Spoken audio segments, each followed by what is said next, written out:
I've always been the same. I mean, for me, it was always looking for authenticity in music, right? It didn't matter what it was.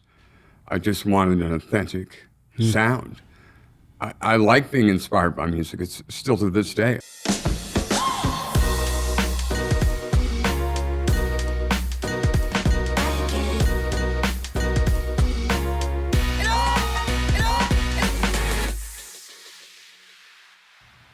Welcome to the Calgary Sessions. This is episode number 105. I'm your host, Jeff Humphreys.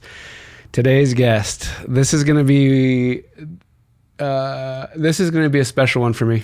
Him and I go back so far. He was such an influence on my life at a young age. So please name and who you are. Wisely. Name who you are. My name's Rob Faust. I'm a guy. I've been DJing around town and producing shows and whatnot for a better part of 30 years. No, not 30. Pretty close, though, getting up to there. Mm-hmm. So next year it'll be 30 when I started with the Green Fools. Crazy. I did after-hours parties with a buddy of mine, Jean-Francois Ramon, who is a tech guy, is in lighting and gaffing, but he had a club night at the Factory, which I was kind of helping promote. But like we were saying when we started, I worked next door. Mm-hmm. So I knew the promoters because we'd sell tickets for their venues. And the person I worked with was Wes Haig there, who is a phenomenal human. He many people who may know Wes know that he was responsible for bringing Nirvana to town. No way. Before they broke. And there was 50 people at the Westward Club. Seriously? Yeah, they broke about 2 months later. Crazy. Yeah. And at the same club at the Westward, the Proclaimers were lined up out the wazoo, which just, you think about history. That's funny. Mm-hmm. So, crazy. Yeah, you and I connected, must have been like late 90s, like 99, 2000. Yeah. You were DJing at the Embassy. And you were bussing? Well, yeah, but I was like hanging out there before I started working there. I remember. But then we started working together. I started off bussing there in like whatever that was, 99, 2000. So you and I go back to that point, and my memory of you is, so when I started working there, music was like, I was getting into it. Yeah. Just because I was being exposed to it by like you and Rice specifically at the Embassy. I was like, oh, there's like different music out here that I'm actually interested in. And I remember like quizzing you all the time about where can I find this music? Where can I find this like style of house music? And you were like so patient with me, and you would like, you gave me all these CDs to go get at Euphoria down the street. That's right, I did. So one of the very first CDs I got was Mad Styles and Crazy Visions. I can't remember who produced it, but it was like this double CD thing that was just, I still have the I thing think it was somewhere. Kenny Dope. If Mad Really? Styles and Crazy Vision, Kenny Dope, yeah. So Because there was such a bounty then of independent labels releasing this music on CD, because CD and DJing didn't necessarily go hand in hand then, but good collections of dance music did. So at that time, I think Mad Styles and Crazy Visions would have been, 98, 99, had the Roy Ayers on it, the Abstract Truth. Yeah. Which Exactly. still to this day, we were dancing to it on Saturday. Awesome. Still almost makes me cry. The trombone solo in it is just so authentic. I had set out to play acid jazz, so that was my big thing. Acid jazz and a little bit of the hip hop that I liked, like the Philadelphia stuff and De La, and I didn't cotton much to Puffy and all that transfer time. Wasn't that it was bad, just wasn't my thing. And to be quite honest, I wasn't going to play a Police riff in the club. It didn't need it. I know people loved it, but I wanted to pick different hills to climb. Yes. So that was you were a big influence on my the ability to find music, because back then it was so hard to find music. We used to listen on the phone from Yeah. Vancouver. I had a buddy in Chicago that I'd call up on a Tuesday, I think it was. Oh yeah, that's a good jam. Oh yeah. And there was a couple of record stores out in Vancouver that did the same. And then Euphoria and Ferocious opened here, which kind of opened up the market to really good dance music, I suppose, or stuff that was harder to find. Yep. When I worked at the record store next door, I was bringing in See, my thing at that time, so there was 92, 93, I was just finishing up my degree. I was ridiculously into Tricky, ridiculously into Portishead. And I blame the Smiths for that, but it doesn't matter because this stuff punched me in the face in a way very few. It doesn't happen very often that you're taken aback by what you're playing. Yeah. So I wanted, I never had visions of DJing or anything. I just wanted to do little parties. Like the Green Fools party we were hauling 500 pounds of amps up these, 35-degree metal stairs, trying not to break an ankle, and I wasn't necessarily as physically fit as I need to be to do 500 pounds up and down a giant walkway, but made it happen. Yeah. So this would be a fun show for me because I know your history a little bit, but I don't know like the Faust history. So take it back as far as you want to go. How you grew up, where you grew up, your inspiration, whether it's family, friends, and we'll kind of weave our way to all the stuff in Calgary. I was born the son of a poor, I grew up in Calgary. I was raised initially in Mayland Heights. Then we moved south. My dad built our house in Parkland, and there was a developer strike or a carpenter strike. So my dad ended up finishing up our house in 1977 in Parkland. I guess the earliest memories I have are my parents throwing, because you and I have a mutual friend, Aristotle Cervantes, and his dad was one of the bartenders, Jimmy Cervantes, at Highs downtown. And that was the in place in the 60s, and they had a massive coat jack. So my parents used to know them, my dad through work, I think, and my parents through going out to experience Calgary's cocktail culture. They're not here to ask, but my mom was the office manager at Holt Renfrew at the time. My dad was in construction, concrete specifically. But you remember them going out to things? There's photos, and if I could find them, I wish I could, but there's photos of me handling these James Last records. And I remember trying to pick the songs that I really enjoyed the most. Or also Harry Belafonte. I was massively a Harry Belafonte fan. I have no idea why. It just always seemed to resonate with me. I grew up. It made me it made me realize how much fun music was, could be, and it could still have a serious undertone to it. Because my mom was a big, big civil rights advocate, but she was always explaining the music and where people came from. She was a massive Harry Belafonte fan. And I just remember always putting on The Cut with Deo. And it was a TV Records, I think, double album. You could get it Wilco or Safeway, maybe even. And I would go to Jump Down, Spin Around, Harry Belafonte, and then I'd go to Mama Look a Boo Boo, The Woman Piaba, Man Piaba, all this crazy stuff, which, it was Harry Belafonte, but it was also calypso. So, or parts of it were, and a lot of traditional American folk music, like Jump Down, Spin Around, and songs. And I haven't stopped since. I mean, those are my first hooks. Around the house, was it musical? Like, was there... When my dad wasn't around, it was. Yeah. And not because my dad didn't like music, but he was very German. Yep. Things had to be a certain way. But when my dad was out, my mom and I would turn it up and we'd clean the house, and I'd be dancing around the house to Jump in the Line or Nat King Cole was also quite big for my mom. And even Heino and lots of weird German pop at the time. But also, as I said before, the James Last stuff, because the James Last stuff was being produced in Germany, so they had access to these amazing studios, right? And there's still one album I have that I love, and it's called the Original Folk Blues Festival. And I picked it up in 88, 89, somewhere along there when I first started at the record store. And it had Sonny Terry on it, Brownie McGee, Memphis Slim, who I still love, Willie Dixon, who's just a god to me, T-Bone Walker, outrageously amazing album. But it was recorded live in Phillips. So you have to take yourself back to 1962. these are men that could not tour the States properly. And they're being set up in what would have been a studio for the Berlin Philharmonic or something of that nature. So it was a serious studio with live people. So the live recording of it, you know, there's elements to the song on it called Stew Ball, which is Willie Dixon and Memphis Slim talking about betting on a horse.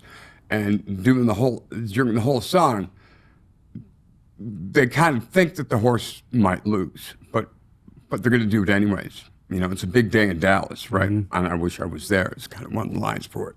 So that stuff always rattled me, like really picked my lock, my musical lock. And I've always been the same. I mean, for me, it was always looking for authenticity in music, right? It didn't matter what it was.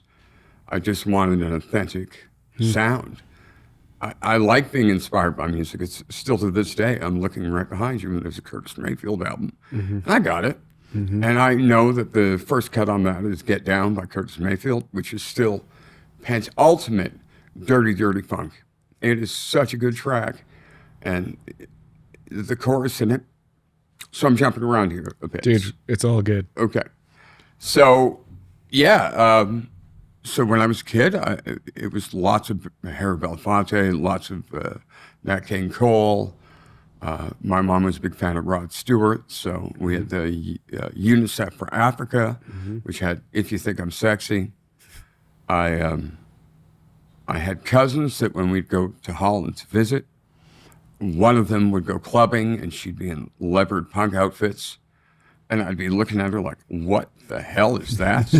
Because, you know, I'm 9 years old in Holland. Yep. Right? And it does not compute. But again, it's been with me the time. She had the giant Blondie poster up in her room, and I got to sleep in her room while we stayed. And I used to flip through her records or her cassettes, and typically at that time it was records. And I listened to Blondie. I'm like, this is good. Right? So, do you think it was and the Beatles were another. Well, yeah, dude, you can get it all in. Do you think it was just like a natural gravitation towards music? Like Yeah, music's my joy. Yeah. I mean, you know, we've been discussing this of late. Like, it's where I get my most happiness. And it's not a dopamine hit. You know, it's not bitches and beers. It's like I get off. I'm playing records really loud. Incredibly delicate songs, like, you know, and now we're in the age of the re-edit or the remix or the reloop or whatever you want to call it. Yep. But, you know, I can still hear the first time I played Heard It Through the Grapevine on a dance floor. And it still makes me proud because it was obviously the 2000s. Everybody was obsessed with dance music and I think hip hop, that kind of really commercial Montel Jordan stuff that I just didn't cotton to. Again, not programmed for it. I used to hang out at the Night Gallery. Used to go see Dean at Conte Jazz or Darius. I mean, not all the time, but often, because where I worked next door. See, the hub of my life was the record store. That's where the trajectory changed. Right? I worked with a woman who was the partner of James Murtich. So he was the writer for the Herald. He did lots of FM Moving Pictures was the big one when I was a kid. We used to watch, and that's where we saw boobies the first time at Duran Duran. They played the Girls on Film video, which, you know, again, you know, 12 years old, I'm in the middle of Calgary, the world's smallest town, or biggest small town, right? Lovely city, loved it. But then you'd have this guy. So I used to hang out with James, and we'd go to the gallery, throw darts, drink Heinekens, listen to Jewel, who's still kicking it today. I can remember having Hank Williams nights with, you know, Texas Swing.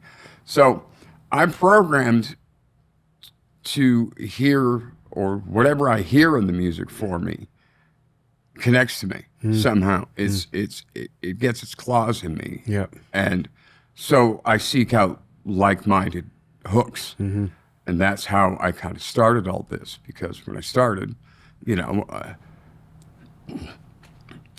again, I wasn't a DJ. So I had Smith's records. I had all their 12 inches. I was a huge Stranglers fan, still am.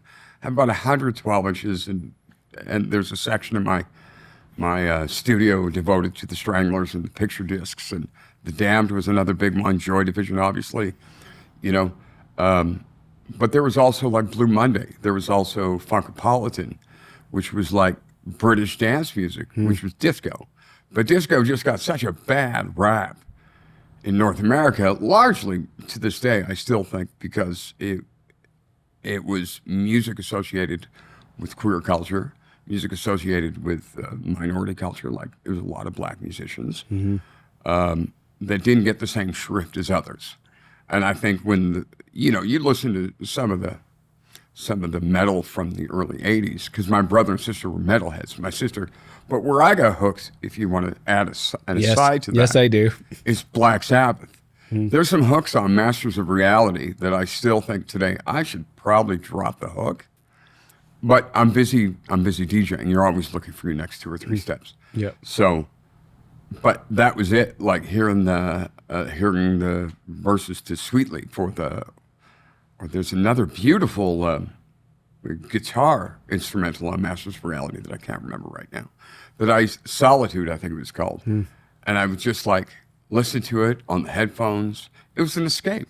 I was the youngest of 3 kids, and there was a 9-year, 10-year difference.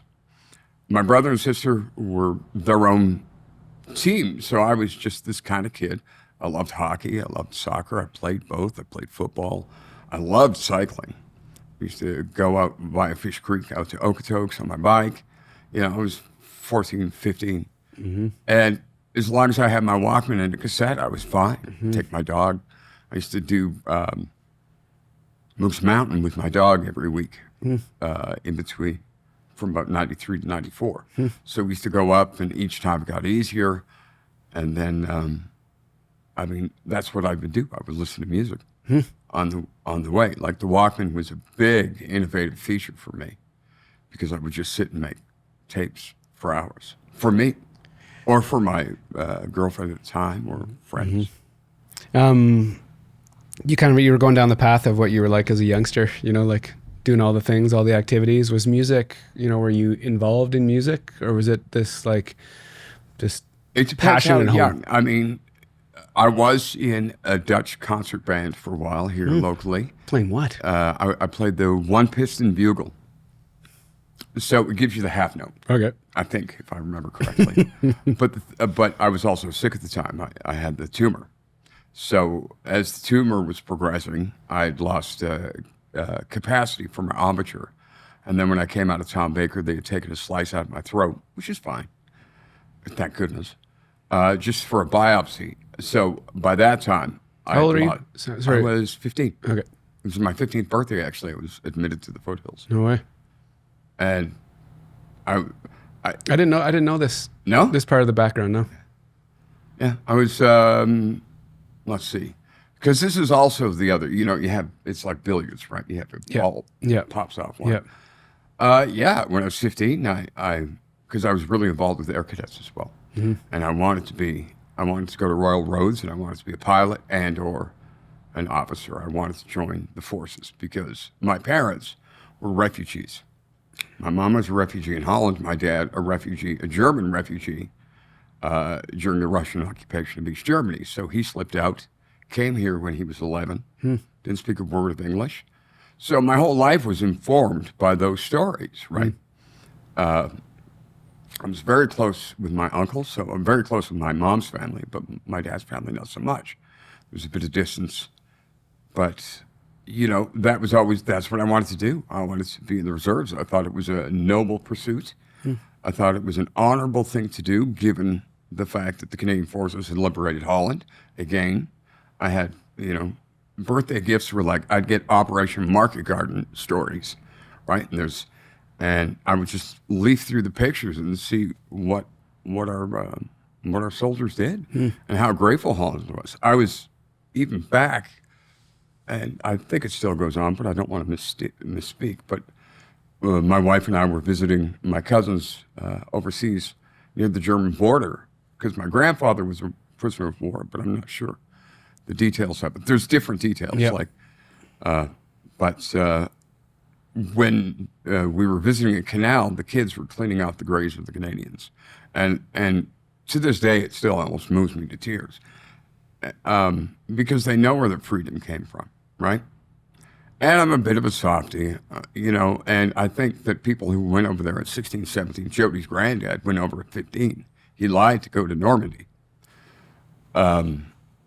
So I thought that was the honorable pursuit and lived that way up until the tumor. Then when I had the tumor, I had lost a bit of my eyesight. Yep. Or it had impacted my eyesight a bit. Was that the first like sign of what was happening? No, the sign is I had a cold that wouldn't go away.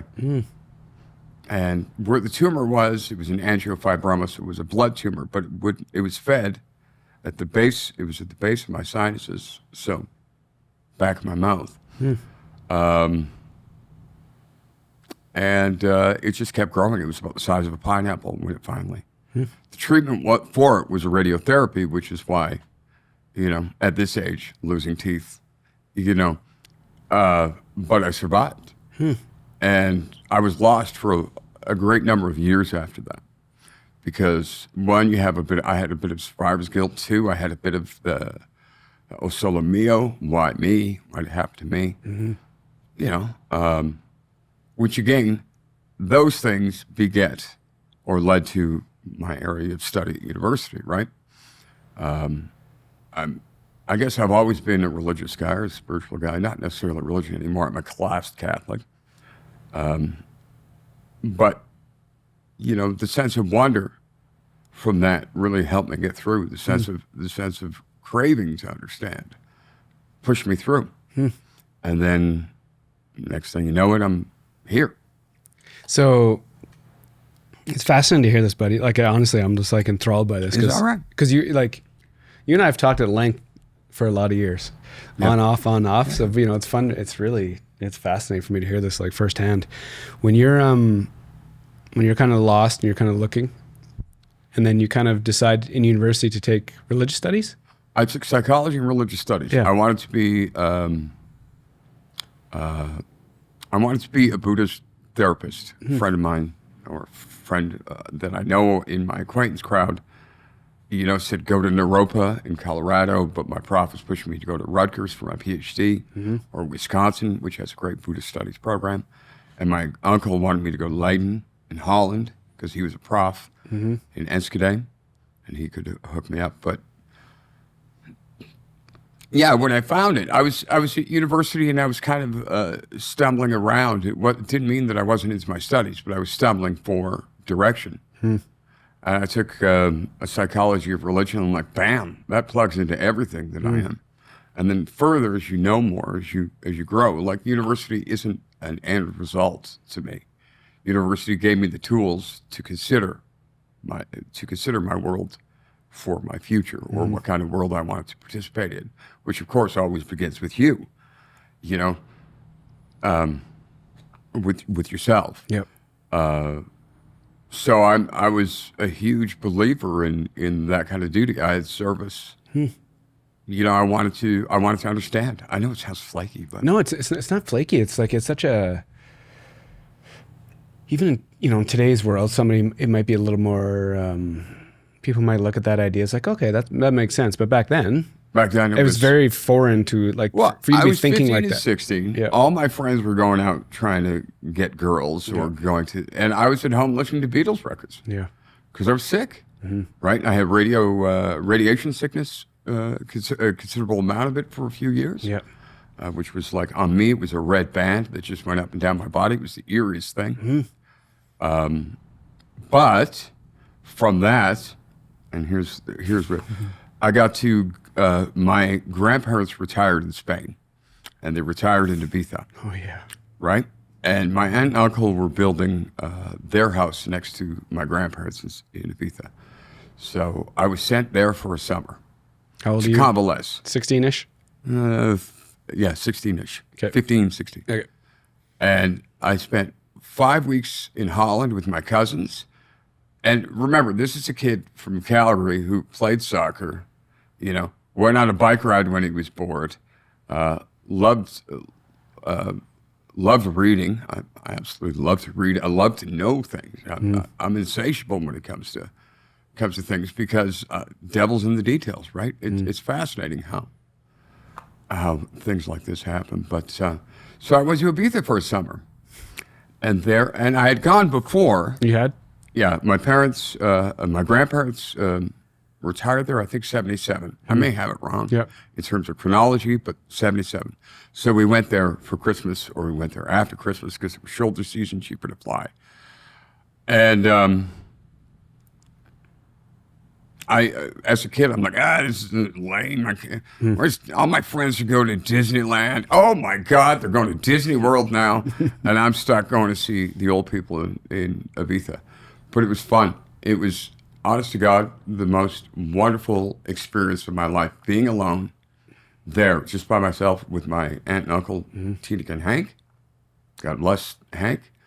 And Hank was some kind of bigwig that had a nervous breakdown. I think he worked for Philips in Philips development and stuff. So they had a CD player first and a microwave first, anyways. And he was flown after the war on an exchange to San Francisco with American Express, I think it was, to give him knowledge of financial sectors in the States, I assume. I can't speak to the totality of it, but. So I'd go there, and when I was there, I was 15. I had the free use of my cousin's Vespa, I think it was, or Honda. I just went around the island with my Walkman on, crying because I had no idea why I was there. I was lonely. Yeah. I can remember there's a stretch from San Jose and Ibiza to San Antonio, and it's all, at the time it was all mostly flat out. Once you rounded the hill, it was just flat out. And I always wanted to see how fast I could get that Vespa up to. The most even risk I would take, even at that time, was 60 kilometers.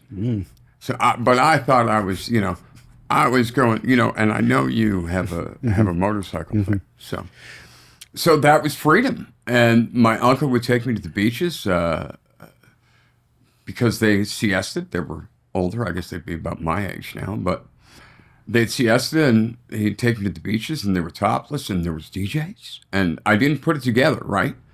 Nothing at that time came together in my head. All I knew was I was sick. I was still fighting the radiation. I was sick. I was confused, completely lost. And the only thing I had was these damn cassettes, and they're the only thing that grounded me, right? Or brought me a bit of peace while, you're alone in the middle of nowhere. Technically, nowhere would have been Ibiza, but not, I wasn't brought up there. I didn't know the ins and outs. So I would just drive around the island on my scooter 4 hours a day, listening to, I think it was Simple Minds at the time. I was going to ask you. I had a Doors first album. I had the Beatles' Revolver and Rubber Soul. So yeah, I'm wondering if I'm exposing too much, but go on. No, not at all, man. No, it's it. So that's what I did for 5 weeks, and I came back, and I was a different guy because my cousins would take me to the clubs in Enschede only once or twice, but it was enough to. They were a thing back then, like. They had a thing called the SOS, which was a social for kids, I think, in their village. Yeah. And my first girlfriend looked identical to Robert Smith, except a woman version. So immediately I fell in love, just because. So we did that, and we danced The Cure, and we'd be bobbing around. And then one time I was taken to Enschede for a big party, and that's where I saw, if anybody was around in the 80s, they know about the shoes were winkle pickers. So the idea was that they could corner, the point had to be so you could corner into a corner, right? So it was very pointy. But this one time, we were walking through a room, and they were playing techno on one side. They were playing Fire Island disco behind us, so like the real good stuff. So it was. I don't know whether it was gay, straight, or whatever. It didn't matter to me, but who cares? And then we're coming out of the techno room, and they had a little Bauhaus room or a goth room. And there was a guy in there who, I swear to God, was 9 feet tall, and he had, not 9 feet tall, but he was a very tall Dutchman. His hair was black mohawk, And he had his winkle pickers, or his pointy shoes, went around in a curve. They must have been like 2 extra feet of shoe. I was mesmerized by the ridiculous. I'm like, who does that?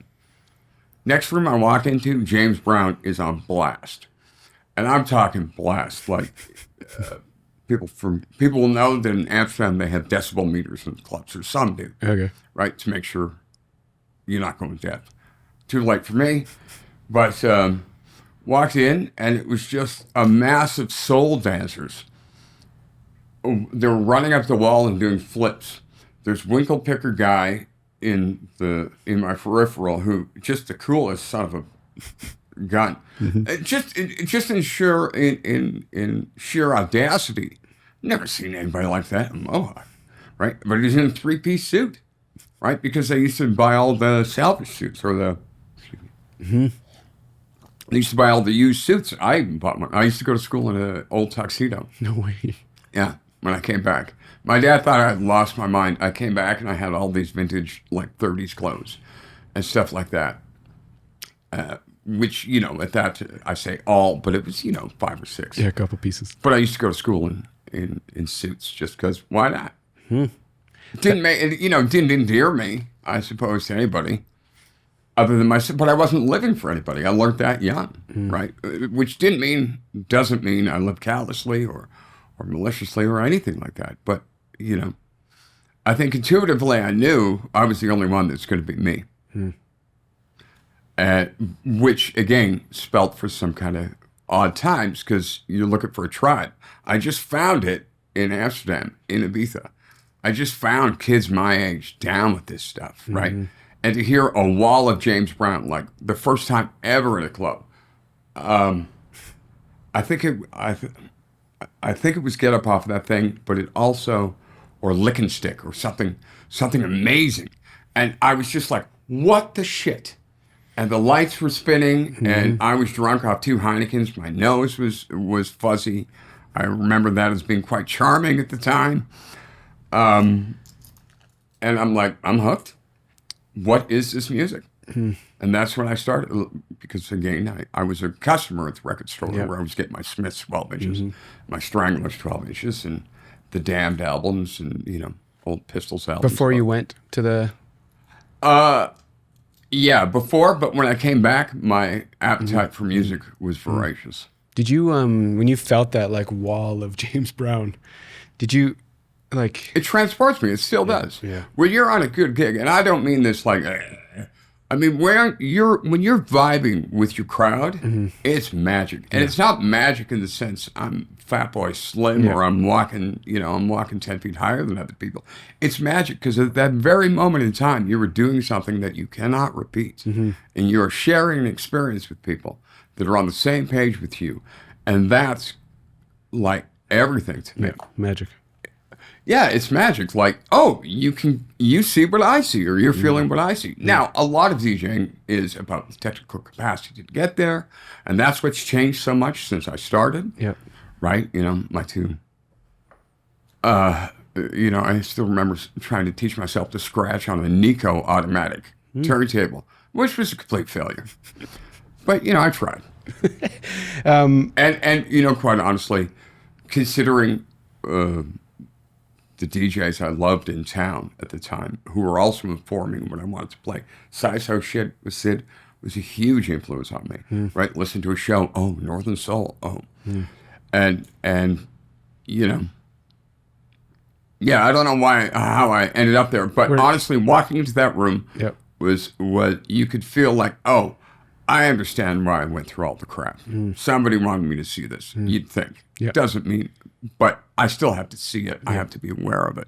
So there was something in that just changed me.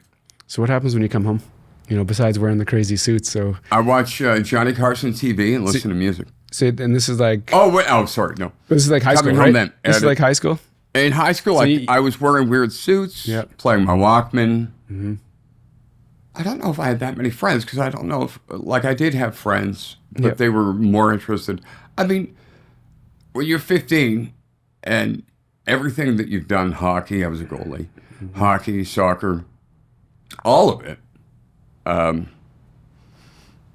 couldn't do. And my friends were doing it, and they were out having fun, and I was convalescing. I was, I was a senior. Yeah. I was just trying to get better, and I didn't even know that I was sick. And that's the rub. Suddenly you wake up and you're like, oh, like it's 2 years gone by. I don't have very many friends left. Yeah. Which isn't to say I was without friends, but those close intimates, it evaporated when I'm sick. Partially because I'm certain their parents. I know in one case, one of their parents was really concerned that their child would get sick from my radiation. And who at 15 wants to go visit a hospital, visit a sick kid? Nobody. No. Not at 15. No, it's way too young. So it sort of continued my cycle of Robness, I guess. Okay, I'll read a book, listen to music. That's what I did. And, but the idea of making this a commercial or an investment into DJing or whatever, just strictly chance. Yeah. JF, my involvement with the Green Fools. So walk me through the, after you graduate university. So psychology, religious studies. Okay, so I decided I'm going to go to grad school, and I was taken to What year is this? gosh, 95, 96, Because go and then I'll chime in. or maybe 96, 97. Again, timelines. So the reason I ask you that, and I don't care about timelines either because I can't remember them. But when you and I first met, I just always remember this conversation around school, and I don't know if it took you like a decade to finish school, or I caught you late 90s, 2000s, and I was trying to finish off my thesis. Okay. So go back. Okay, it's a ridiculous story. Those are the best ones. My girlfriend and I had broken up, so naturally my life was over. Just over. Like I had decided, it's one of those intuitive things when you're like, it's not wrong, but it's not right either, right? And it's not because somebody's bad or I'm bad. It's because it's just the wrong fit. Because at 24, I was just coming into my stride. I really thought I was going to go get my PhD. I would become a man of letters and write books and help people. That's, help people consider whatever. Because I thought that, again, was a good thing, particularly after like the dream of being a jet fighter or whatever was kind of effed up by my glasses, or at least that's what my optician or optical doctor said at the time from Tom Baker. But so I finished school. We had broken up. I was working at the record store full time. I was hanging, making my own tapes, playing them in the store, and then we would sell units of what we were playing. Right, like I'm trying to get it right so I'm not misspeaking. Anyway, so suddenly the owners at the record store knew that I had an ear for this. So I was bringing in like Fela albums or Fela CDs. They were trusting you to trusting me with my own little department. Okay. So obviously lots of acid jazz, lots of Public Enemy, Terminator X, because Public Enemy still to this day is one of my superchargers. Like, I don't necessarily play in that style anymore, that it would really be, it wouldn't be unsuitable, but it wouldn't be, it informs everything I do. Everything I am about hip hop is from Chuck D and Public Enemy. Everything, which is one of the reasons Dean and I got along so well, right? Because I took the condition of taking oneself too seriously at 24, so I complete school, I'm working, and then I started hanging out with my friend JF, who's at this club, because my friend Wes at the record store, who was promoting all these bands and was running promotions, I think, for booking acts for Republic, Night Gallery, Westward. I'm not sure. The places. All at the time. So he was on. And then, of course, James Murtich, my friend, would come and say, you got to hear this Miles Davis record. Get the hell over here. Because he bought himself a new sound system from K&W. And he put it on, and it was like floating in the air. I think he was playing Freddie Freeloader or Kind of Blue. From Kind of Blue. All blues. There's a track on it. I can't remember. I forgot more music than I remember now, sadly. yeah. So he played all blues, and I sat there mesmerized. In the store here? No, at his house Okay. with about four. I think Art Bergman hung around with James. So if people need a reference point, Art Bergman's one of Canada's true underground dudes. Great songwriter, great whatever. Anyway, so I was sitting there, and I just felt myself sort of the same way I felt when I went into that club room, right?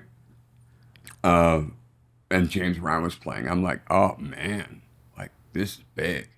Like it's big. I've never heard it. My mom played tons of Louis Armstrong, and I'm to this day, Louis Armstrong is like in the DNA of me. Just simply, hard life turned good, and I respect that. Right? You can't be an orphan and then end up touring the world because you suck. You just can't. Times may have changed, finesse has changed, but the spirit of what he did lives on. Same as Cab Calloway, same as Duke Ellington, Mingus, all the people I love, all the people I revere, like musician-wise, right? They had to break their own ground. And that's one of the reasons I love jazz so much, is because it's so dynamic. It's wallpaper. Like I can paint with it, I paint my life with it. So if I'm hanging out at home and I'm listening to tracks, or I'll put on jazz for 12 hours. I barely watch television. It's mostly stereo. It's just how I'm programmed now.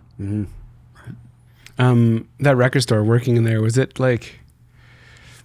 It was high fidelity. And it just fit like everything about you? I had to, it changed me. Because when I first came in, I didn't want to talk to customers. I knew the Smiths, I knew the Stranglers, I knew Lord Cole. That was my sensitive side then, or Prefab Sprout, or Scritti Politti. Like I knew that, but I didn't know as much as I needed to about techno or dance music.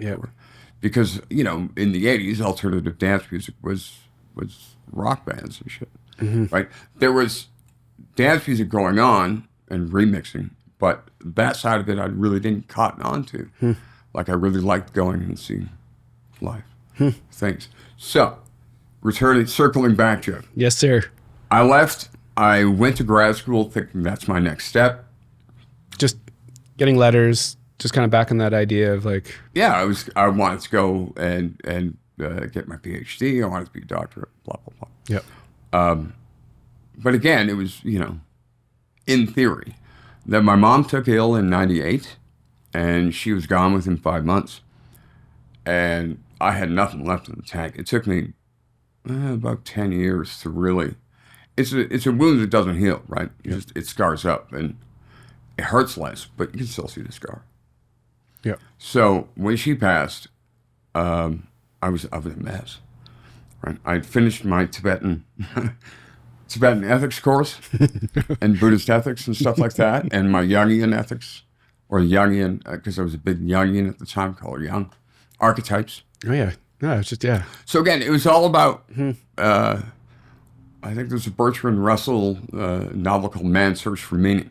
I took it to heart. That's all I wanted to do. I hung out with my monk friends for a good long time. Went to the Shinto temple here, but not drinking, not eating meat. It was all part of it, right? Have some compassion for how you live and for what your life impacts. Yeah. And it's just sort of how I'm programmed, right? Like I don't, you and I know, our friend Dean passed, and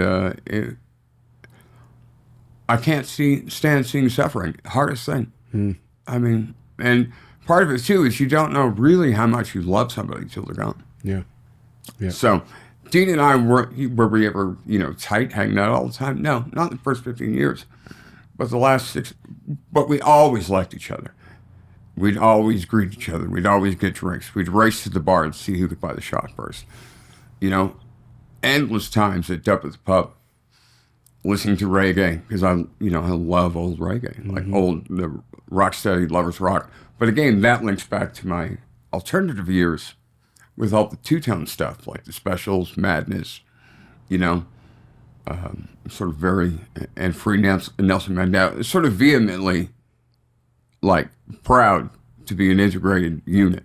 Yeah. Right. Which is, you know, I liked. Um, I'm jumping around here. no, I'm you're sorry. you're dialed. You're way more dialed than you think because your story is just like very succinct. Okay. Sorry.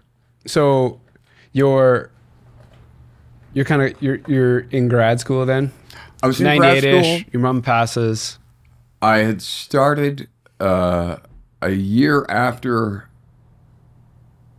I started grad school. My mom took ill, and I can remember I picked up one of my monk buddies, Shenji, and we were going to go up, and we were going to the study, and we wanted to go study at the university so we could have the textbooks, because he was going to walk me through some translations, you know, because I was still trying to learn Chinese characters. Not a very good job. And I can remember I picked her. I picked Shenji up in May, and I had just dropped my mom off the same day because she went for diagnostic tests at Rockview. And she hadn't said anything was wrong with her. As far as I knew, everything was fine. But she was crying, and she was kind of taken aback, which I thought, that's odd. Must be something going on. But maybe, and then a month later, she took quite ill. Yeah. But on the ride back to the university, I said, Shenji, what's the point of it? And he's like, he said, well, it's, I don't want to misspeak because then I'll look like a bozo, but he said you have to learn to ask the right question if you want the right answer. And I've lived my life by that creed. My entire life. It is, you know, it actually informs who I am. So, and that's what I got from studying for 2 years with a Taiwanese and a Chinese monk. And it's never gone away. You know, that's the thing I used to always love. You're not a Buddhist. It's like, you could be a lay Buddhist. I don't know if I'd identify as that now, but certainly all the Buddhists, all the underpinnings of Buddhism about thoughtfulness, about being in yourself, about understanding how you act in the world is a reflection of how the world's going to be. That's never left me. It can't. Which is why I run into trouble with people, because when they're being cruel to somebody, or you're in an office situation, and you're like, dude, that's terrible behavior. Like, who would do that? It doesn't matter. You own the means of production.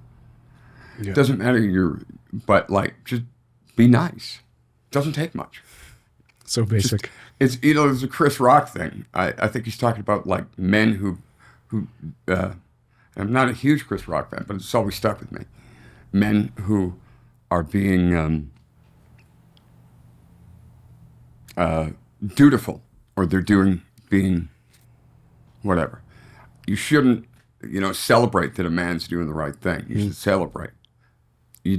I don't need a trophy for being kind, and I don't want to be celebrated for being kind. I want my kindness to inspire other kindnesses.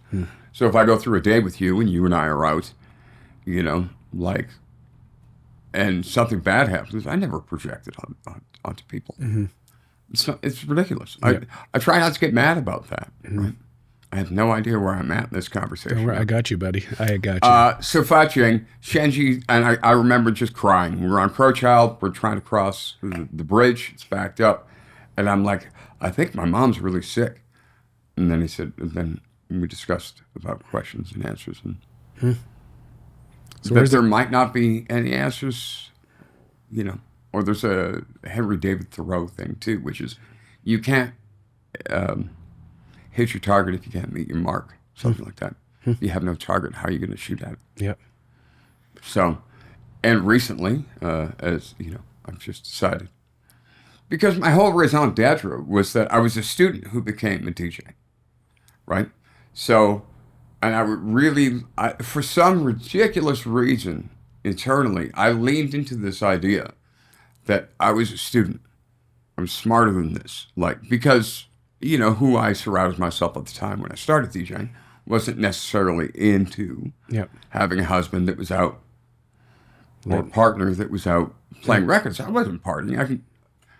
30 times, probably 20 years, where I've been over the edge of Yeah. like wasted. You know, and yeah, they kind of bunched up. But the idea was I was having fun doing it. I was getting better at it. So when did it start? When was the first when did it? New Year's Eve, 1997. You were going to school. I was going to school. Sideshow Sid and Ian Chicklow, who ran Fast Forward, and Mike Bell, and Shane at the time, they were doing a private jam or private party on New Year. So Mercury needed somebody. So I get a call from Vic Troy, and he's like, "Do you want to come in?" And, Based on what though? You're working at a record store, like you knew music. You were in the scene. Based on my stuff with the Green Fools, and then with, Sid just gave him my number. Like you were just like, And I ran into him in Chinatown. I ran into Vic Troy. I used to go to Chinatown every weekend for brunch or whatever, dim sum. And I ran into him, and I thought, and I knew him from the record store. And he's like, "Hey, I got something for you. I can't tell you what, but I need your number, and I'll get a hold of you." Okay, sure. And I'm like, "Oh wow, I'm gonna get free tickets to a gig. Maybe he's gonna bring Beastie Boys through or something, or Morphine, because I'm a huge Morphine fan. Oh my God, I'm gonna get free tickets for something. And what's Vic gonna do?" But in between the gap so there was the New Year's Eve gig. You're gonna have to re-edit that. Nope. So the New Year's Eve gig, I knocked it out of the park. I was playing MC Solar, SUNY MC, Us Three. had you been playing though? Like the actual No. like, No. you're just like putting records down. And, I played on my parents' old Electro Home Yeah, okay. console stereo. I did a few of my own parties when I was a kid. I would just take the record off, yeah, put it on. Okay, now we can go. Okay, Yeah. ready, set, go. yeah. Right? Because I never set out to be a DJ. Who does that? My life is all happenstance, directed by a genuine sense of love for my life, and that's what brings me all the music. All the music I'm into brings me that. Like, I don't listen to music that makes me mad or makes me angry, maybe politically or something, but I don't, I've never been an angry dude. I don't want to be. Right? My friend Mike Roberts, who is a PhD from Stanford, Got the letters. who's working at Intel now or something, or Apple, hired out of, anyways, he got his letters. So where was I going with that? Wow, we were going back to the Mercury. That was Okay, that was the Mercury first. started, I was playing on 2 CD players with the pop-out tray. Oh no way! Yeah. That's at the party. That's how you were Yeah. conducting the party. 97. 97, I think it was. Okay. Or it could have been 98 as well. But I think, considering the MSC started in July, it would have been 97. Okay. And I smashed the crap out of that party. I was playing Delight, all stuff that wasn't really commonly heard in clubs. And it didn't make, I wasn't an audiophile by any stretch. But it's like, yeah, I really love French rap. French rap's the shit, right? So you get into MC Solar, it was really organic and it was groovy, it was jazzy, and you're like, boostala, right? Can I kick it or whatever the heck, Which, that track led me to Simonde.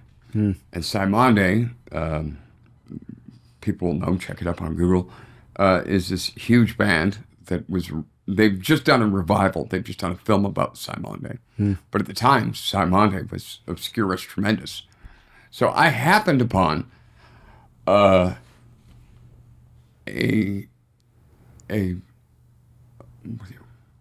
a mix, a compilation that had 2 Simonde tracks on it.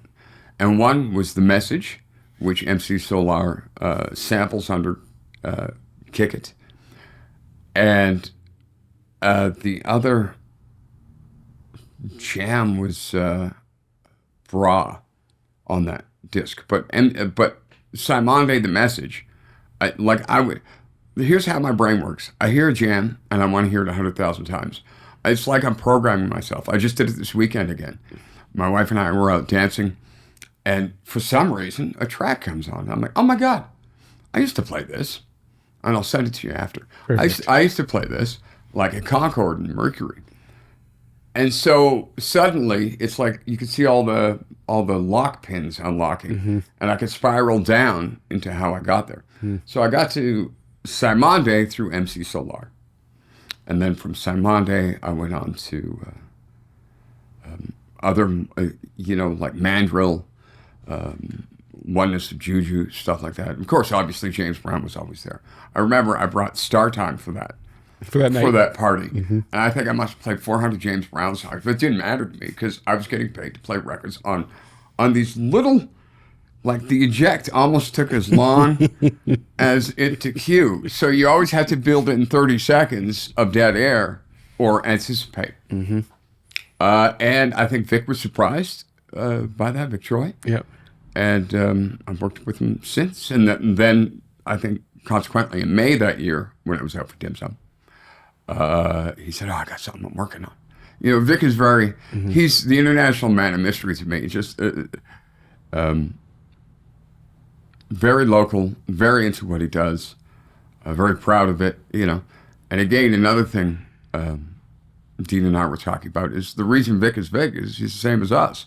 He's a hustler. I don't hustle to steal money. I hustle to make money. And I'm happy to do so as long as it's on my terms, or our terms, or agreed upon terms. I never, anyways.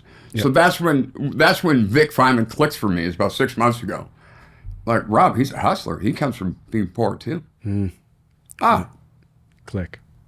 So now the whole canopy, or the whole encyclopedia of my life has to be rewritten with this in mind, that no, that's not what he was doing. So when I'd have trouble trying to convey what I was wanting to do for somebody, it's difficult to say, hey, I want a DJ night.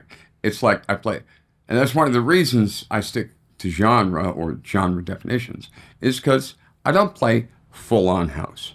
I do play house, but most of the house I play is chunky, funky house, which isn't considered house by some, and it's like disco. Disco to many is ABBA, which is great, whatever. But disco to me is Roy Ayers. Disco to me is Chaka Khan. Like Sane Love by Chaka Khan is another track I just played 400 times. My poor wife has to listen to it. I'm like, just one more time. We're going to hear the jam one more time, Jodes. And I do it because it's always whirling around. Music's always in my head. I can't get rid of it. And I've never been able to get rid of it. Like, there's times where I appreciate it more than others, but even, when I took my sabbatical from 2017 to last year or this year, I always listen. I'm still buying tracks. I was on the radio doing my radio program at CJSW, and that's all off of the result of one goofy gig at Mercury, which today, by any measure for me, would be a disaster because there was CD skipping. There was tables bumping. There was drinks being poured on the gear. And there I was on this little mixer. Right? I didn't have proper headphones for cueing. I had these big giant Grados, and they're open ears. So you're mixing in sound, which is impossible. You might as well mix in a glass room. But yeah, Vic, I saw Vic, and then I got a call in July, I think, of that year. And Vic's like, oh, I'm opening this place up. It's going to be called the Embassy. I want you to come play. And I'm like, okay. No idea what I was doing. I did. Because at least at that point, I had directed, like, I was really, like, I had a big music catalog at that time. Big. Just from working at the record store, just from working at the being a record music store. person. Aretha, I could, because, again, about the programming of music, I could tell you Aretha Franklin songs, or What Goes With This, or Otis Redding, or, so that's what I did. And I was at the Embassy, and I was playing new stuff like Daft Punk. Homework was a big album. Still, Defunk is one of the best, like, punches in the guts I've ever had. Another amazing sort of format changer for me. And Jamiroquai, I was really into Jamiroquai. I'm really into Jamiroquai. So I remember playing almost the entire Space Cowboy. Or Virtual Insanity is the one that's like 42 minutes long. You could take it out at the break, I didn't. Played it all. And it was 12 minutes, and it's great. Or I think it's either that or Blow Your Mind. One of the two. There's two Jamiroquai jams that are great and have an extension naturally on the album. I didn't care. I just played it. I can remember being at Mercury and like this is all right. This kind of sounds like Stevie Wonder. And just went from there and just built out from those spots where I was. Like, I never wanted to be a dance DJ per se. I just wanted to, you know, like, I like James Murtich. I liked what he did. Or Jewel, what they did as DJs. Or I guess it would have been Funhouse that Don was playing at the time. But DJ proper with mixing, aside from my attempts at scratching on a Nico turntable that every time you jumped the track, it would go to reset itself. And then you'd have to fight with the tone arm to get it back over. Silly things like that. So when you get that taste in like at the Merc, and then Vic gives you the gig at the Embassy, I didn't feel settled for 5 years. I think Embassy closed, and I still felt like it was going to be my final gig. Yeah. But the idea I had is because I'd, you know, it's like the more you play, the better you get. Yeah. Right. It's outside practice. You're practicing. But I was doing the disco night for Vic, and I loved it. And I'm like, oh my God, like this is my jam. Like, ring my bell. Oh my God, I need awards. Like, so he gave me that big opportunity in the basement, and I've never looked back. It's because I really had a chance to hone a night for 3 years to lock it into what I wanted to be, as opposed to a greatest hits collection. And I always find that difficult. Where was the disco night? I was in the basement of Embassy. What night? Friday. You were Friday downstairs and Saturday upstairs. Yeah. Okay. Yeah. Okay. Yeah. Okay. Yeah. And upstairs, I was playing newer stuff Yep. and you know, G-funk and stuff like that. Yep. Okay. De La Soul and that stuff. But downstairs was, I was playing Chic and, you know, it's still today, there's nothing I play in my repertoire that I hate. You know, even if I played it a million times. Yeah. You still come alive. I still have, Delight was another transitional track in my mind. We were watching the Iraq War, the first one, and we're at my friend Kathy's place, and she'd flipped over from the CNN live coverage or something like this because my friend Mike was really into watching it, and you know, we were all, you know, 90s kids, like, oh, you know, like we got to be aware. Aware is good. And then Kathy flipped over to, I think it was Much Music, and Delight was on there, and I'm like, what magical devil spell is this?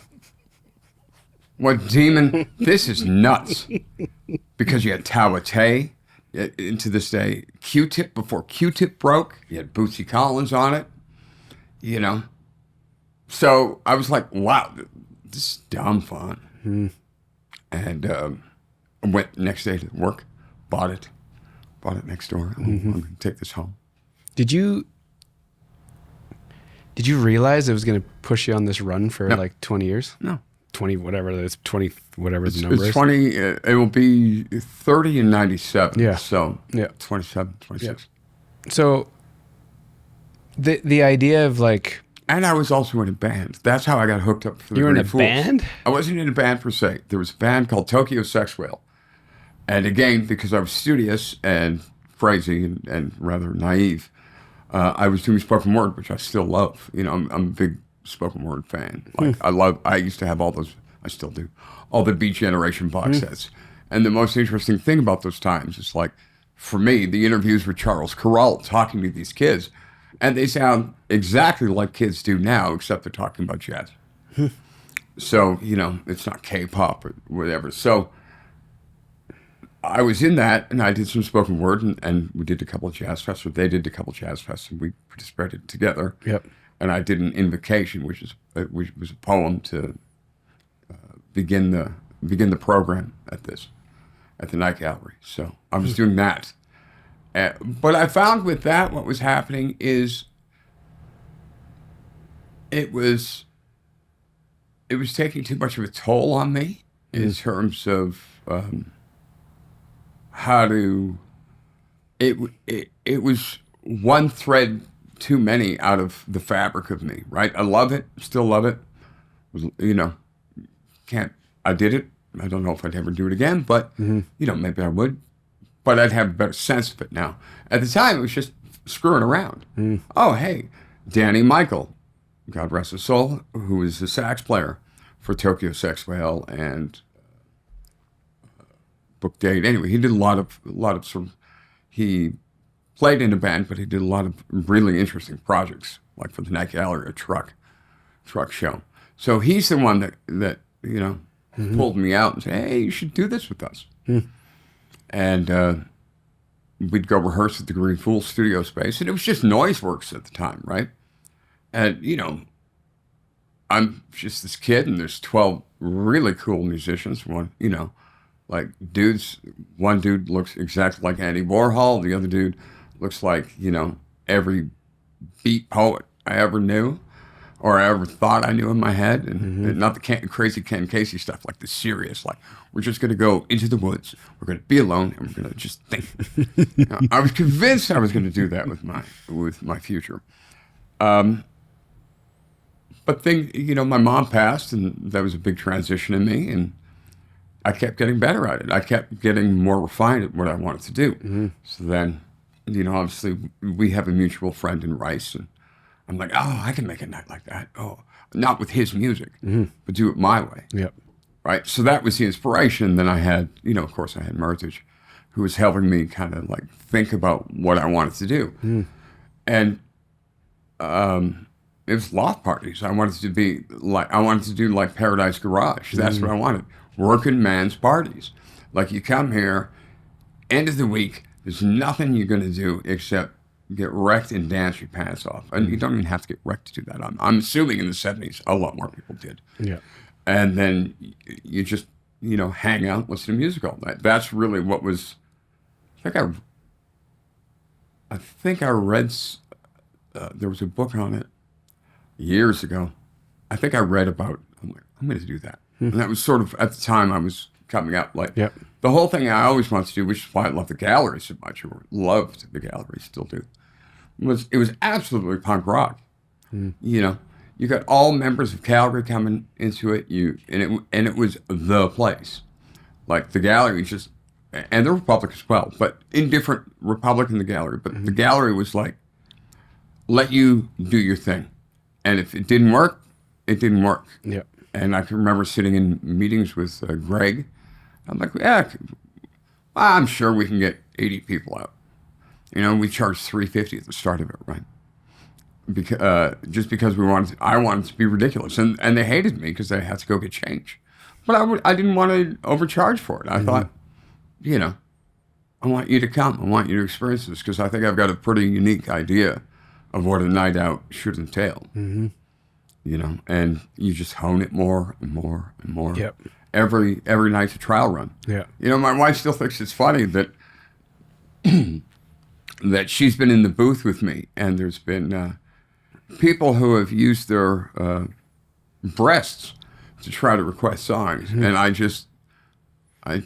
think you may have experienced that at Embassy one time too, where I'm just like, no, it's okay, like put them away. It's all cool. If I've got it, I'll play it. If it fits into where I'm going, I'm going to play it. Yeah. But I don't need boobs for it. Thank you very much. Well, because it was work, right? Yeah. In fact, when Jody and I met, she was in the DJ booth. I'm like, I did the Les Nessman thing. I did a square around myself. I'm like, that's my workspace. Do not get in my way. Right? Because I took it really, and I still do. I take it really seriously. Not to the point of, you know, grinding to a halt. I take it seriously in the sense that this is my way to expose people to my music. Yeah, sure. Sometimes, you know, that's the other thing, which was so common back then. Oh, you're doing a vintage night. There's only 40 tracks that anybody knows out of disco. And doing that every week, you'd want to, like, poke your eye out, right? I know I have sets that I used to go to a lot, because I knew how the breaks worked, right? Which is why you do it. Like, I know if you go from break to Wild Cherry into Sex Machine, you can nail halfway through the break in Wild Cherry, you can hook into Sex Machine, and it's undetectable. And when you come out of the break, you're into James Brown, and it still to this day. That's one of the first things I figured out at Embassy, was like, where are the breaks? Where's the proper, you know? Yep. And I was a big believer. I'll tell you in a second. I was a big believer in like for like, right?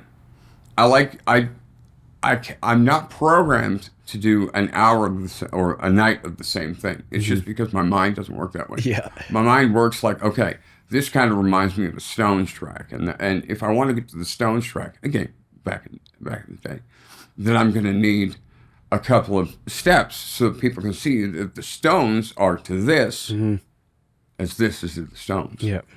So making little pathways and stuff is kind of the way I think of it, right? So it's not foreign. Which takes a lot of musical knowledge to pull that off, right? I've been listening to it since I was 9. Like seriously invested in music since I was 8. 8 or 9. Did like the becoming a DJ thing? You know, like I'm still an anti-DJ. I know, DJ. but it's I don't like DJs. You know why? Because I'll not that I don't like DJ. Walk that back. I like DJs. Yeah. I love DJs, but I don't believe a DJ that's coming in, being flown into town. Yeah. You know, there's so many examples of at the height of that, like 2000 to 2008, where Delirious would outperform the opener or the closer, or you. Or Rice would outperform his guests. You know, I remember we brought Mark Farina into the MC, and it was amazing, but it wasn't better than Rice. Rice was Rice. Like it's to me, it's not like alcohol. If I want a good prosecco or a good champagne, I go to Rice. Yeah. If I want a good beer, I'll go to someone else. Or if I'm only there for the hang and to dance. Yeah.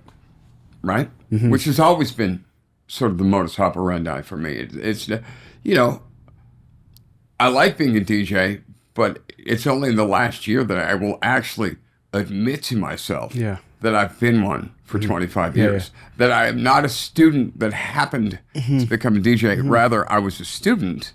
It's not an elegant lie to tell myself because there's something in that 96, 95, 97, because I was so focused on studies.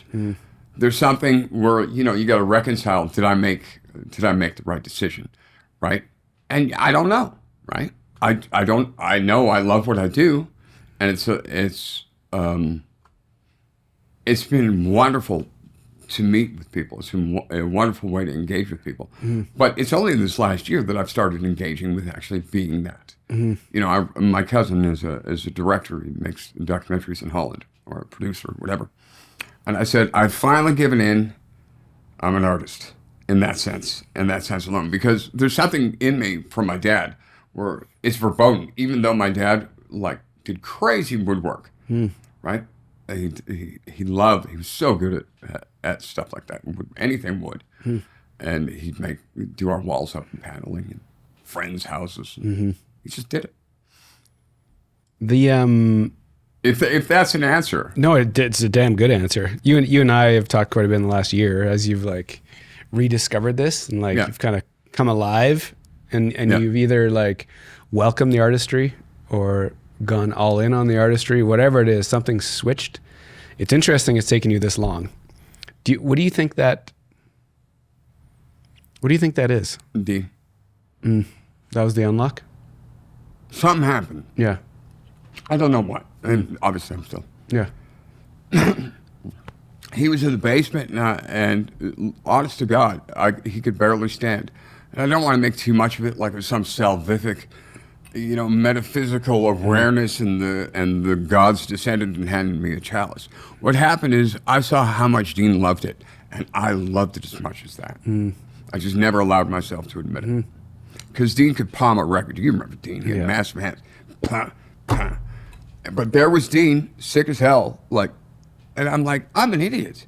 This is the greatest, one of the great, I love sharing music. I love understanding how people's brains work with music. And particularly Dean, because he was instrumental.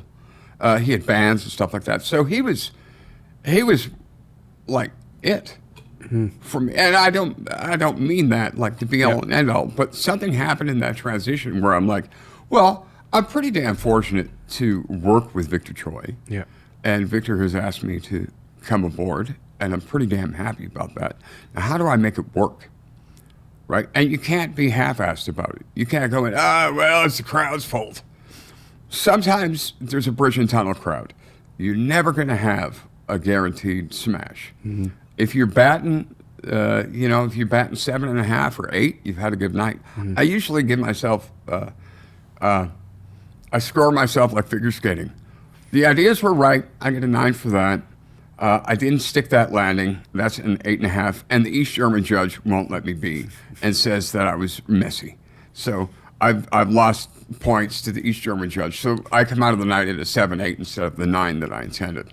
Seriously, I do it all the time on the drive home. No way. Yeah. You can you can break down a night like that. Yeah. I know where I've made a bad transition, and I don't mean a screwed up mix, but I've chosen a direction to go. Yeah. That isn't right for the night in terms of feel, and isn't right for the night. I guess feel just musically. Like it's not like I'm banging, Judas Priest in or something like that. Yep. It means there's something about the way that track moves that the next track, you need to stack. Like I work by stacking, right? I stack my songs, right? And it's only taking me till now, so 27 years or so, to realize that I can, in fact, it's how you play it. You don't have to string hits together. It's fun when you do. It's fun, and it's especially fun when the crowd gets off on it. Yeah. I still get a kick every time I hear John Cutler.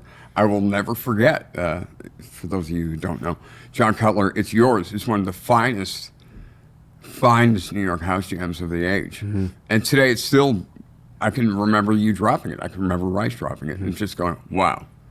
Yeah. But the whole devotion to it isn't that I want to be a DJ so I can go.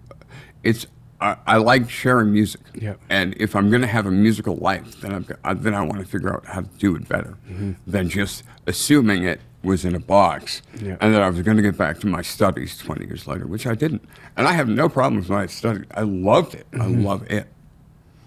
Like I'm so proud I did it, and so glad I did it. I'm a little disappointed I didn't get the thesis done, but whatever. Like, sometimes I think that's what grad school's for, to filter out those who don't want to, invest deeper, go in all in. Because I couldn't invest all in. My mom was taking up 80% of my time. Yeah. And then sadness over my mom's loss, right? Because it came out of nowhere. So it was really like, getting decked. Yeah. So when I put myself back together again, I was working in these good clubs. I was getting to know people. I was having fun. But it's always work. Yeah, I do the checklist always on the way home. Always. Every night, even good ones. And I've had a number of good ones lately. Just simply because I'm trying to play on my feel. Yeah. It's hard to trust that. It's hard to trust that because you do a vintage night, or even if you were to do a vintage house night, there's still only 10 cornerstones people know. Guessing, who aren't heads, right? So you want to kind of bring them out, but beyond those 10, right? There's a lot more music there. I remember one of the albums I told you it was Chili Funk, which I still love, and they had Teddy Pendergrass edited on it, and The More I Get. That's the jam. So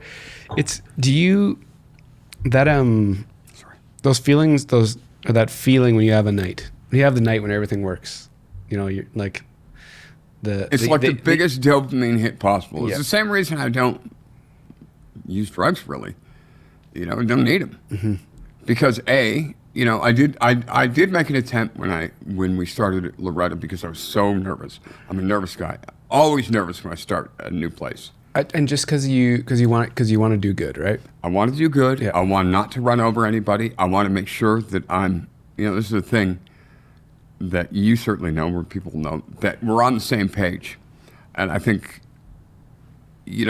that makes me so hyper self-conscious, right? That I do a good night for people. These people rely on it for, particularly the staff, because it's your team. Yeah. Like the staff are relying on it for tips. Yep. These people need a living just like I do. I need to make a living. Yep.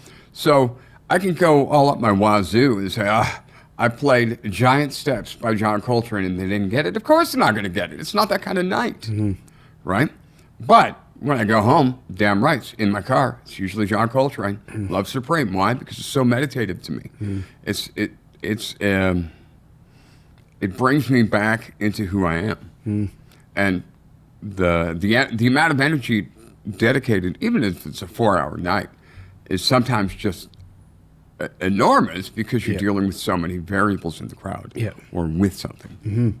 Because the other reason I thought it was so exhausting was just the exchange in energy. Yeah. Like even if it's like a positive swell of energy, that's still exhausting because you're trying to keep up with it. Yeah. Like you're trying to contain this energy and just like keep. And that's keep where it the moving. Buddhist thing kicks in now for me. You just got to be. Trust it. Which- Use the force. Where your energy's taking you. The way I used to put together stuff is I'd have 5 or 6 gems that I wanted in the set. Yep. And then I'd figure out how to play Yep. a variety of my mini sets, I guess, to get this track to work. Right. But now I'm relying more on the inner feeling of what a good time is. Because I'd forgotten. Because I DJ'd for so long. Yeah. Which isn't to say I'd forgotten to have fun. I still had fun DJing. But I mean, now, if I'm going to do it, I might as well do it the way I want to now. And that's sort of what's happening, right? You know, I did a party for a friend of mine at the Legion 2 weeks ago. Honest to God, 9.7. The only thing I could fault is that I didn't play enough Gil Scott-Heron.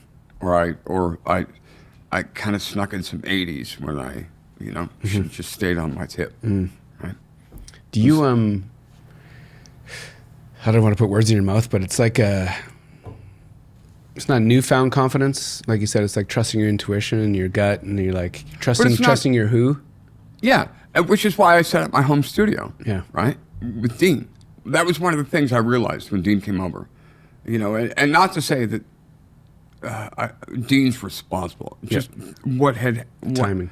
What had happened, the timing of it made me realize how important it was to him. Here's a guy who's in great pain, and this is still important to him. And you know what? It's just as important to me. I just got to admit it. That piece, right? That piece is the. And I don't do it. I look at my records. I do it because This is what. This is a good. Like all the music I play is. None of those artists would have wanted to be a failure. And I get a kick out of thinking this, and it's ridiculous. And it's a result of when Prince was last in town. Jody and I went to the after hours, and Prince was right there, and he was short. And dude was fire.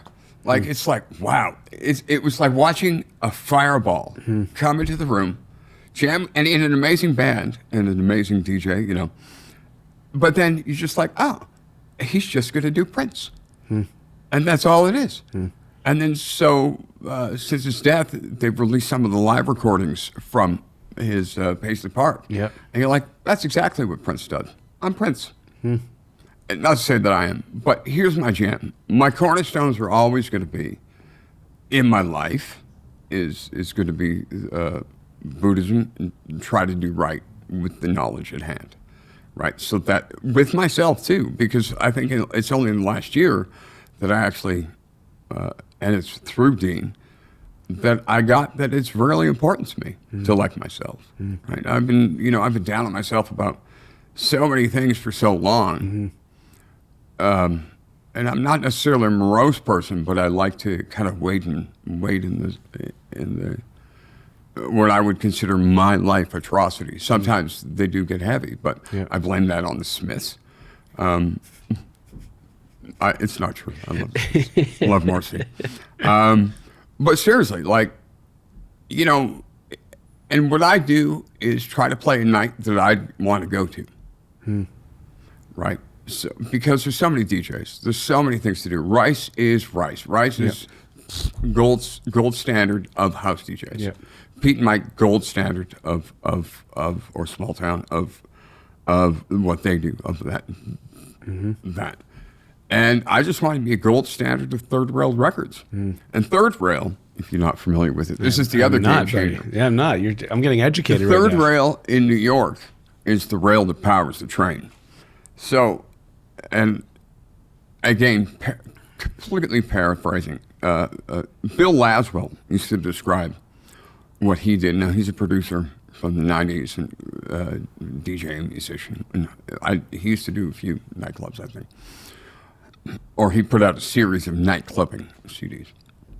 But Bill Laswell, when describing his life, he's like, yeah, like I'm the third rail. The two wheels support the train, but I'm the one that moves it forward. And to me, Curtis Mayfield, James Brown, Louis Armstrong, Nile Rodgers, they're the force. Like that's the force. That's the power line, right? And if it's old, doesn't mean it sucks. If it's old, it just means it's still danceable 30 years ago. You think about what you did 30 years ago and what would still be intact and sticky. I would dare say almost nothing. Yep. So these men have done it. Curtis Mayfield, another all-time like fave. Like, you know, he kept going even when he was paralyzed, for God's sakes. It's interesting you bring this up. I just had a discussion about music and the difference between what it was and what it is today. And the different, like, maybe because I'll speak for myself, older, and it's not as impactful. I'm not at a spot where it can impact me as much because I have other things on the go.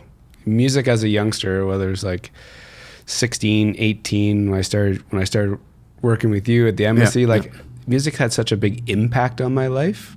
Do you think it was the style of music back then, or do you think it has to do with just where you are as an individual? Kind of like that's what makes it sticky. Because I just don't think, and the reason I'm going there is because I don't feel like Justin Bieber, Drake, and No, but pop stars never concerned me. That's the whole thing. James Brown became a pop star. He didn't start being a pop star, or Sade is a pop star, but she's not a pop star persona. Yeah. Like, forgive me, I'm not a fan of the Backstreet Boys or all the manufactured stuff. Yeah. Why? Because the beats drive me nuts. Yeah. Right? Just, it's not there for me. I do not connect with the music at all.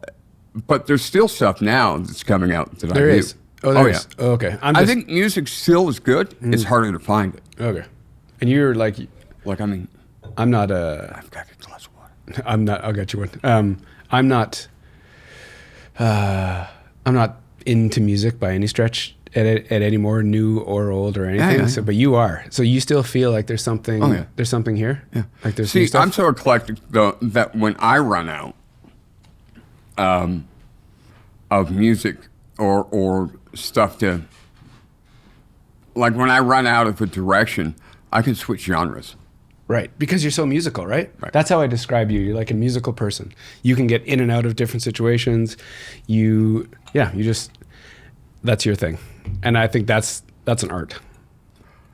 Yeah, I Right. guess it is now. Yeah, but even back, it always has been, but now you're actually like can see it and want to admit it. And the reason I can say that to you is because I've known you for so long. I know. You know what I mean? I've never liked disposable music, right? I never got into something that was hot. Yeah. Stuff became hot that I was into. House music. Yeah. Or acid jazz or hip hop or, that really jazzy hip hop I love. Yeah. Right? Or Public Enemy. Like, part of it, I'll just say, for example, like I love Common and Public Enemy. Like they still inform me. And Common still does new stuff. And he's great. I mean, but when I'm I'm always looking for a fix, honestly.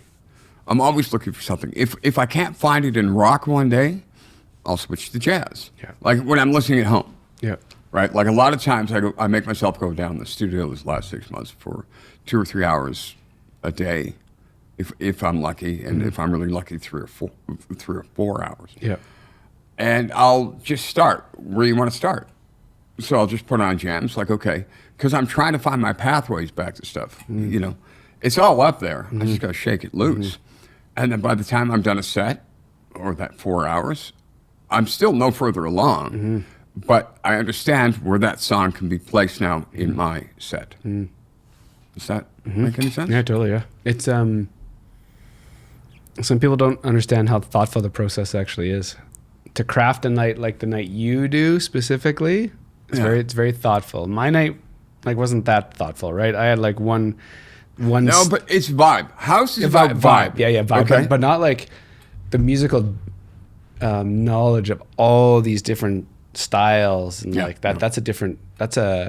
That takes work to figure that out. Well, and that's why it's the third rail. It's not the most popular rail. It's not the most noticed rail, but it's existing. I think that, and that's a terribly parenthetically way to put that. You know, Bill Laswell, should he watch this? But but yeah, for me, I can't turn that off. Yeah. I can't go to a gig and say, I'm just going to play this. Right? Because there's going to be something in a hook, the way the crowd reacted to something. Yeah. You know, for instance, I'm a ridiculous jazz head, right? So I've been playing some Paris Swing that I've had since Embassy, and I've been playing it at Loretta. Okay, just as an example and an aside, I remember our friend Kier hated it. Why don't you stop playing that crap? I could play it now. The jams are 21 years old. And I can figure out a way within my scope. Because to me, that's even the bestest part of what I do, right? Okay, soul, funk, and boogie, and disco and jazz are me. But what's nice doing a night now is coming full circle. So if I end up at, like during peak at about 12:30 into this Paris Swing, it makes complete sense for me because it's going back through time. This music shouldn't be forgotten. It's important. Like, will it be for... you know, and I think there's artists out there that value that as well, like Questlove, right? Like, it's about, this jam is as hot now as it was then. Look at how much Fela Kuti or Afrobeat has come on since Fela died, right? Like, it's a thing, right? And there I am with my Fela records with the African newspaper sleeves. Right, because it was just cheap and cheerful. Just get it out and let people hear it. Do you Did that make any sense, Jeff? Yeah, completely. I don't even know what I'm talking about. You're dialed. Do you think there's I wanted to ask you about the feeling after these nights or any night, whether it's in the last 26-7 years, like the high low. Having like a night, and you've had some recently, right? At Loretta, like these nights that are spectacular. Are you at a point now where you can manage the high low? As a youngster, so when I was playing, the high low was like it hurt your soul. Like the highs were the high, and the souls sucked it. The lows. The sucked lows it out are of you. soul crushing. Yeah. What's difficult to deal with is you're on a particular hot streak. Let's say you have 10 nights. Yeah. Out of those 10 nights, 2 are going to be barnstormers. 3 are going to be 7 to 8 with ridiculous peaks in those nights. Yep.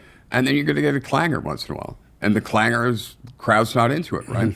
I'm not willing to change what I play to play requests. So a group would leave the room. I mean, that's the difficulty about dealing in a smaller room, right?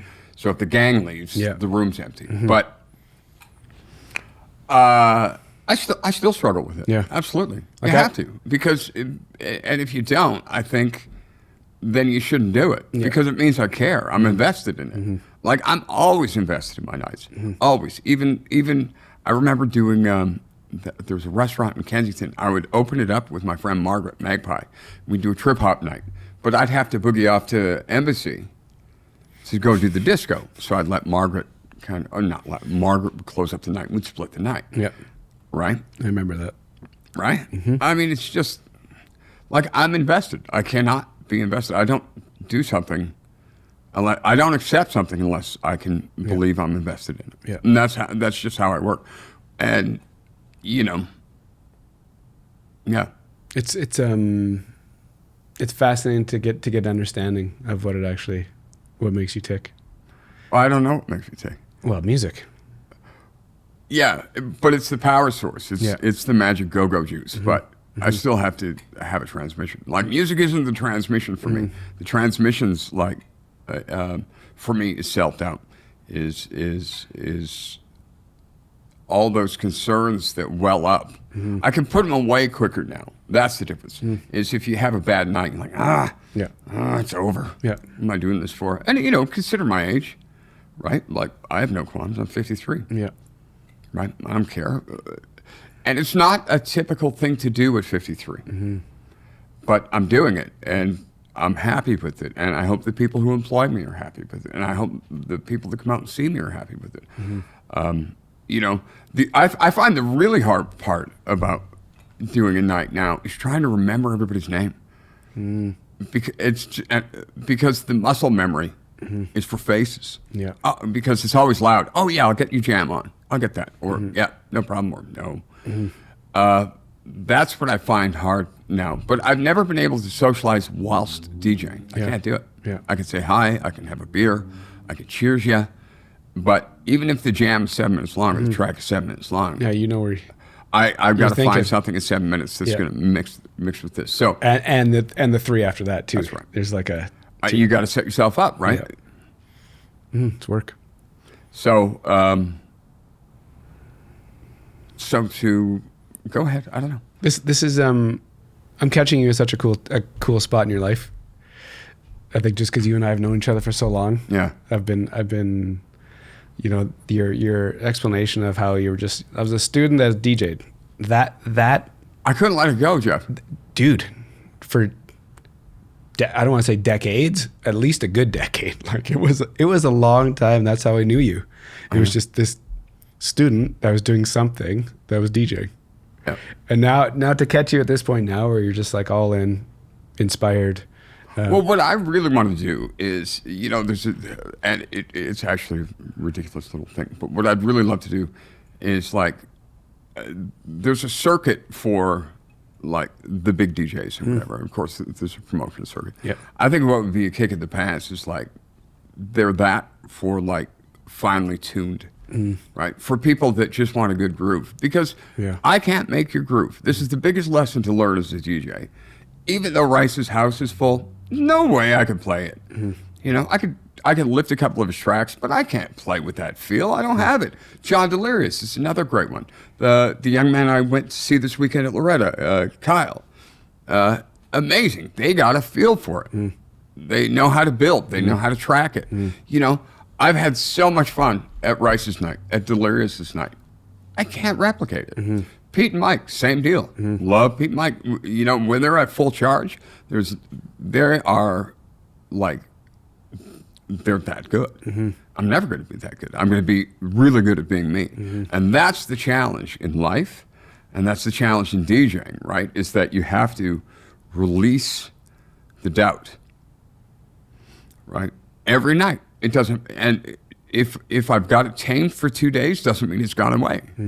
Right? It means back at her. But now I have considerable more and ample evidence of that my doubt is full of crap.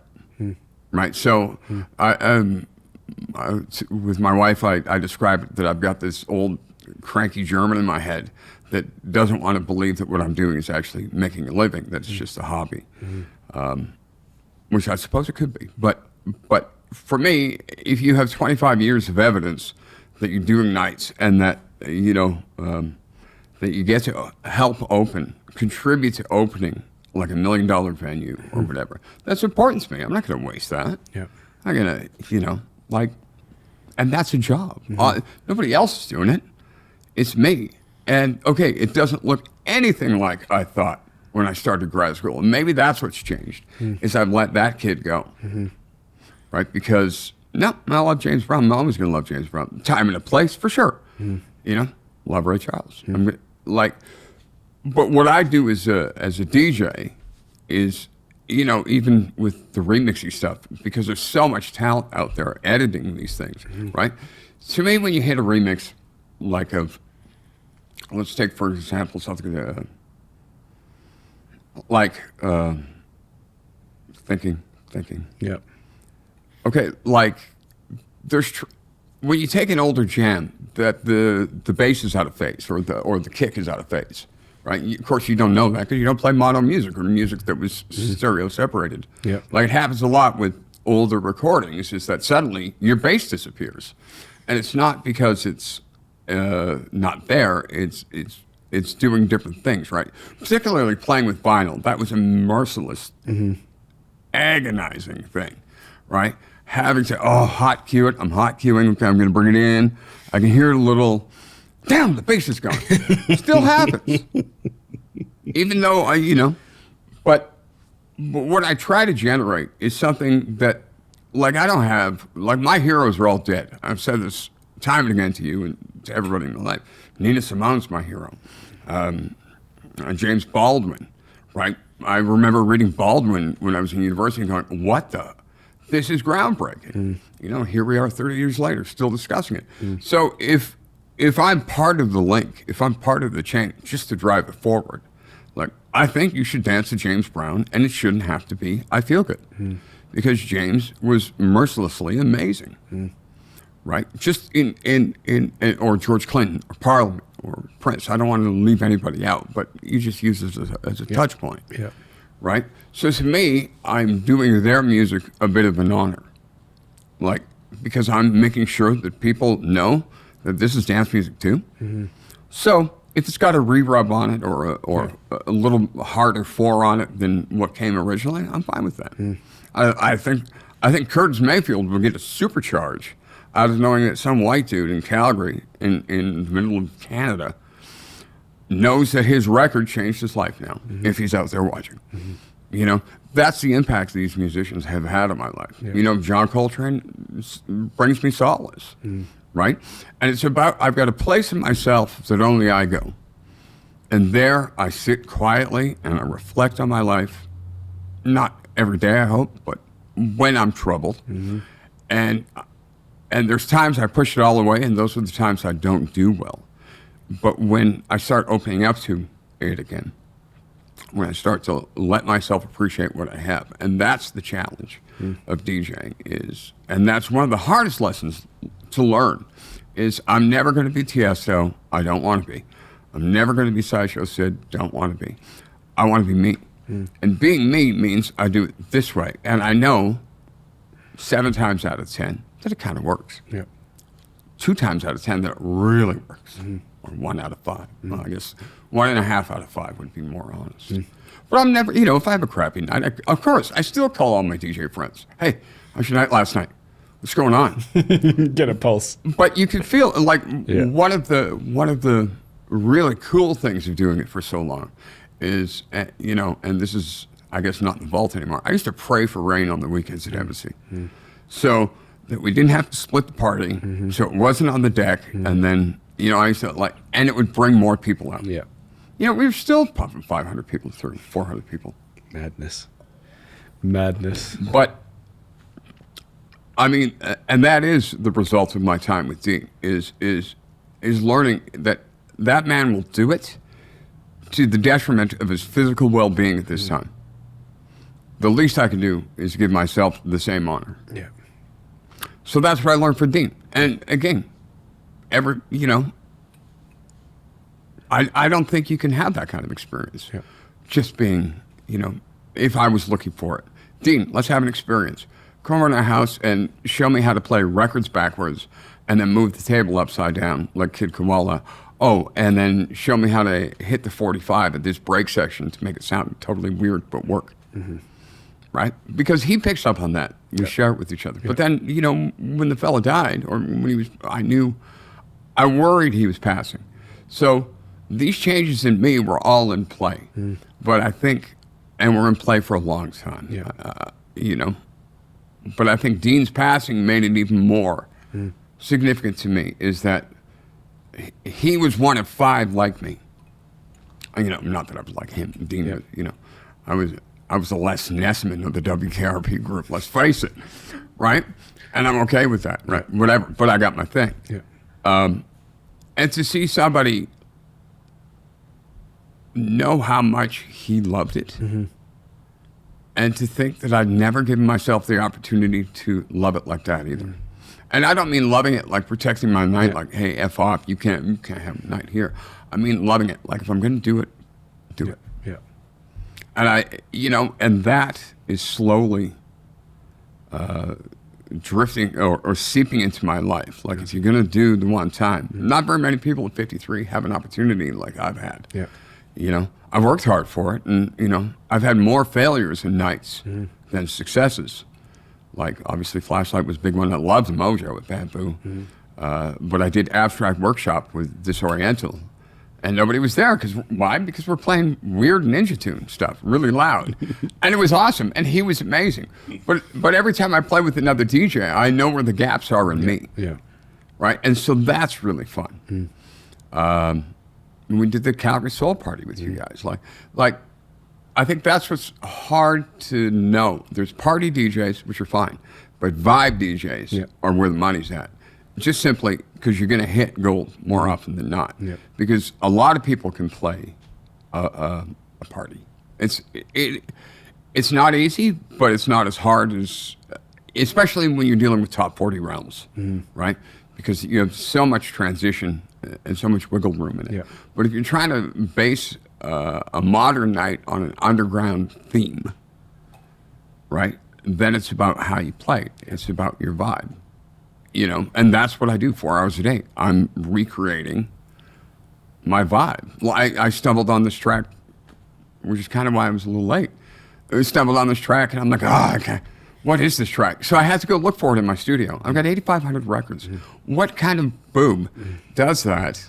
Go, you know, I'm going to find my 12-inch when I've got it on Spotify or I've got it on my, or I've digitized it in some form. Yeah. Dude, this has been amazing. Are we done? Oh yeah. How do you start? I can't. You and I have been trying to tee this up for years now, so I'm glad this actually happened. Well, it's easier now on my. I know. I haven't. This is the perfect time. Yeah. I'm like. And that's the other thing. It happens when it happens. That's it. George Clinton's got the thing. Don't force it. Yeah. If it don't fit, don't force it. I agree. And that's kind of where I think that's kind of the current mantra that's informing a lot of what I do. I'm never going to be anybody but me, and I better start enjoying it. For sure. Which isn't, you know, doing multiple lines of, you know, Colombian marching powder or anything or whatever. It's about living authentically. Yeah. And I can apply this energy. That's what's neat. I can apply this energy to my wife. I can apply it to my relationship with my wife. I can apply this relationship with my dog. Like, because life is fluid, whether you like it or not. And I hate it. That German dude in me that refuses to accept that DJing is any viable sense of, you know, unless I have a hammer or I'm finishing concrete, it's a viable form of income. He's still loud in me. Yeah. I have to shut him up, or her, or it, or whatever. But there's an inner sense of pride that's happening that's not based on false pride. It's not based on, I'm going to play the biggest club in the world. What I'm just trying to do is show people every time I play, there's a different way to do it. Amazing, Fausty. Just like you. Yeah, right. I don't even know if we've accomplished anything here. I just think, you know. We definitely did. I end the show with one question. Yep. When I say Calgary, where's your head go?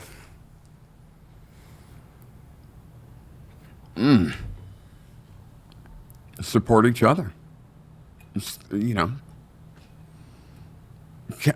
Like, do you mean in terms of destination? In terms of. I mean, literally the first thing that comes to mind. Tons of promise. Tons of promise. Tons of opportunity. It's just a matter of finding traction to get it. And I believe that is Alberta, right? Yep. And you just, you know. And Calgary's my hometown for the longest time. And I still do. I thought my life would be filled with many more Mediterranean vacations than it is, because I went to Spain every 2 years when I was a kid, even though it wasn't Disneyland, you know? Yeah. I mean, what are the odds that my grandparents moved to Ibiza, they're living next to the Bee Gees somewhere on the island, and then, lo and behold, this kid pops up in 2023. He's 53 years old. He's playing records. And it was all informed by these minute changes in temperature or experience. Yep.